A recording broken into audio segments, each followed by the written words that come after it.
Hello, lovelies. It's me, Jill, again, and with my beautiful friend, Rachel, and we are. the Mela Buddies.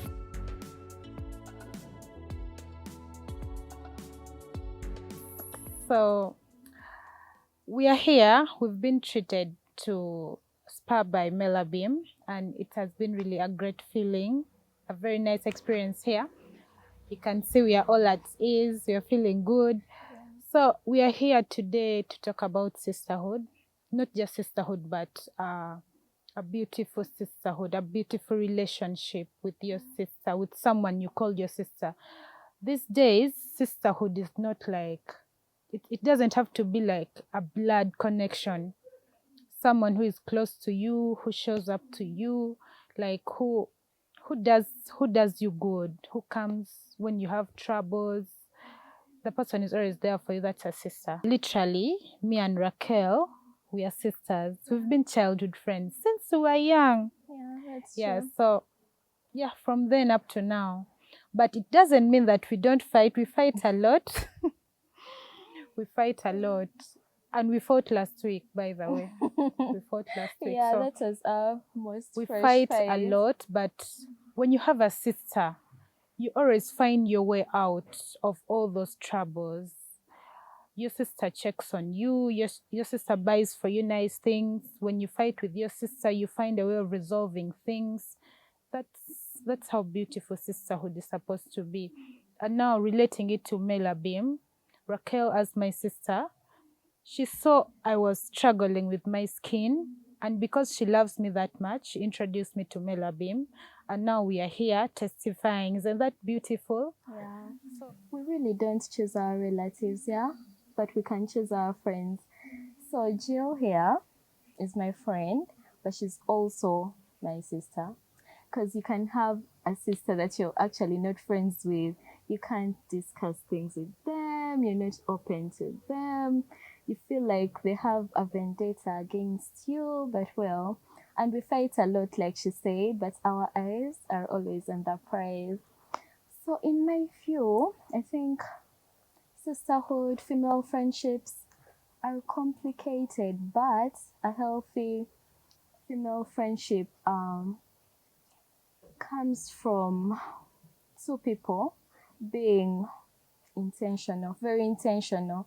You need to be able to communicate, you need to be able to trust each other, you need to be able to tell your sister where she's going wrong, you need to be open about those things. Most importantly for us is saying what angers us about the other person. Like if I tell Jill, you did this to me and I didn't like it, and then she says sorry, it protects the sisterhood, because I'm not going to go back home and say, oh, I'm thinking to myself now, oh, Jill hates me, oh, she's this and this. If you communicate, it's always easier to, get out of those toxic female friendships. Yes, and there are so many female friendships. First of all, I'm very grateful for her. Not toxic. She's not toxic in any way, has never been, will never be. But yeah, we've also experienced toxic female friendships. Maybe I could talk of one now relating it to skincare. In a period when I had my purge, and my skin was breaking out, I once had a friend who would always tell me, "Oh, you disgust me. You don't look good. You're looking ugly." And yet, I think a supportive friend, a sister like Jill, should have said, "But sis, what are you using? I think you need to check something. Perhaps you should go to a dermatologist." But when I had this friend, because my skin was terrible, she prayed so much on that, and then my esteem was just so low. Thankfully, I'm out of it. Yeah, my esteem was so low, and even when my skin started to get better, then yeah, the animosity actually increased towards me, because it was like, oh, what are you using? What are you using? Why is your skin looking like this? Have you started using some bleaching products? Things like that, which I thought should have been out of question, because, this was my friend. Yeah, she should have asked me, what are you using? Because it should have been the same energy she used to say, dark spots are killing you. To say like, oh, the dark spots are now clearing and your face is, yeah, shining. Yeah, that's my take on female friendships. I think having a sister, you don't need so many people around you. You just need like one or two people who are really true, people you can count on, people who show you love, people who don't judge you for being who you are. You just need one or two people. You don't need a lot of sisters. As long as the feeling is beautiful, even if just one person, that's enough. I think makeup is beautiful. And I think if you have a good skincare routine, then it only makes your makeup more beautiful, yeah? Personally, I wouldn't say I love makeup. Also, I've had experiences where I used makeup and let's say the next day I broke out so bad. That's why I don't love to wear makeup. But I have a skincare routine that I follow very strictly. And when I wear makeup, now it actually looks good. It looks really nice. It has that dewy finish that everyone likes. Yeah. But I think people should invest in a good skincare routine other than using makeup to say conceal those parts of their faces that they're not comfortable with. And also, as a person that has suffered with acne, ladies need to invest in actual good skincare. You need to look at, rather, makeup. You need to look at the products you're buying. You need to study them. Make sure they don't clog your pores so that you don't have to deal with a horrible after experience. Yes. I think I broke out because I was using, I wouldn't want to say bad makeup artist, but his brushes were not very clean. And also the brand of the products was just not the one. You know where okay, if we know that ZKL is a good brand, Maybelline is a good brand, it was none of those. I honestly think that's why I broke out. My experience with makeup, personally, I wear makeup occasionally. Once in a while. I can wear makeup once in a month, by the way. So ever since I got my good skin back, I just I just leave makeup out. I just go with my skin. But once in a while, it's a ladies thing. Yeah. You feel like, let me do this today. Yeah. But For then the Instagram post. exactly. So my look on, I'm going to rate makeup with skincare. So before I do my makeup, I make sure I've applied my skincare so well, like so well. And then before applying makeup, I prime my face very well. I use a primer because if I don't use a primer, I break out. That's it for me. If I don't use a primer, I break out. So when I use a primer, when the event, whatever I've gone for is done, I'm back home, I wash off the makeup and I'm okay. So that's how I manage makeup. I think it depends on also the brand sometimes. And then those makeup artists out there, one advice I need to give people who break out, because there are people who don't break out, they have that beautiful skin. You see those brushes, I'm not saying they're dirty, but those brushes they use, the sponge, the everything, they're used on so many people. So someone might have acne, someone has a different skin type, someone is sweating, and those same things are going to be used on you. And I think that's the reason why some people break out, by the way, because you have your beautiful skin, then all of a sudden you be like, my skin is breaking after makeup. It's actually not the makeup, it's the things that were shared among so many people. So to be safe, you can get your makeup artist and you buy your own things and they use your things. So the next time they also use your things on you. But you be having your own brush, your own sponge, your own everything.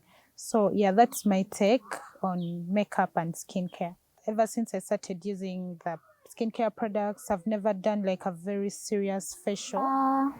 I think when people do facials, they need to follow them up with the skincare routine. It's a journey that once you start on, you should never really break off. Um, I've had an experience with a cosmetologist still who once recommended microneedling. So I remember they did extraction and then they numbed my face and then started the microneedling session. But at that point, I had active acne. So they gave me aftercare. But then when I went back home, my face broke out so bad. I went for another session because she said they usually recommend 3 sessions of microneedling. I went for a second session and the third session, and each time I went, it was horrible. It was very horrible. I think in that time, I should have focused on working on the active acne that I had, and then maybe like when the active acne is healed, then I could maybe have gone for a chemical peel to help with the black spots. But my experience with the microneedling was bad. Yeah, but I think it's also because I had active acne. But I think because today we had a facial treatment, I think when you do these facials, when your skin is already, when you're already following a routine, they only help. They help much more. And when you do them, you still have to follow up with your skincare products. I'm so proud of women out there who take all the chance that they have to take care of themselves. Trust me, whatever effort you put on yourself, you always look good. You always look good because even God can recognize those efforts. So when you're taking care of yourself, the face, you don't also forget other parts. You have to go out and also work on the body. You don't just eat, you eat healthy so that the body can also get the take of what you're eating. So my advice to my fellow women out there is that please don't compromise on yourself. Take good care of yourself, take good care of your face, your body, because let's talk in the line of buying makeup. Trust me, when you have a good skin, you don't have to buy makeup and cover it up. You only wear makeup because you want to, but Yeah. when you don't have a good skin, you'll be like, oh, let me cover this up. But when you have a good skin, you will be like, it's like when you have a good body, you're not afraid of wearing any cloth. You just wear anything and you be confident. You be like, yeah, this is nice. You look at yourself in the mirror and be like, this looks good on me. So, but it all comes out of hard work. You have to take good care of it. You don't just leave it. So my advice is when you want something so badly, you have to take care of it. Yeah. So my take on the face and body is that as ladies, we need to put as much work into our faces as we do our bodies. We all need to invest in a skincare routine. You really need it. Well, we look the way we do because we have skincare routines. We've both had phases where we were purging, where we thought there was nothing that was going to work. My journey started all the way in 2019. That's when I started to break out so bad, and it's only till last year, okay, end of 2022. So I could say we are living testimonies. So, as we celebrate Women's Day and the month of women, I want to urge all women out there to be better friends. The only obligation you have to your sister and to your friend is to be a decent friend. And to be a decent friend, you have to be true to yourself. You have to be secure and stop viewing your sister as a threat. She's a partner in this journey we call life. And she's there to cheer you on, to hold your hand, to listen to you rant. That is what she's there for. So do not treat her like a threat. So happy Women's Day.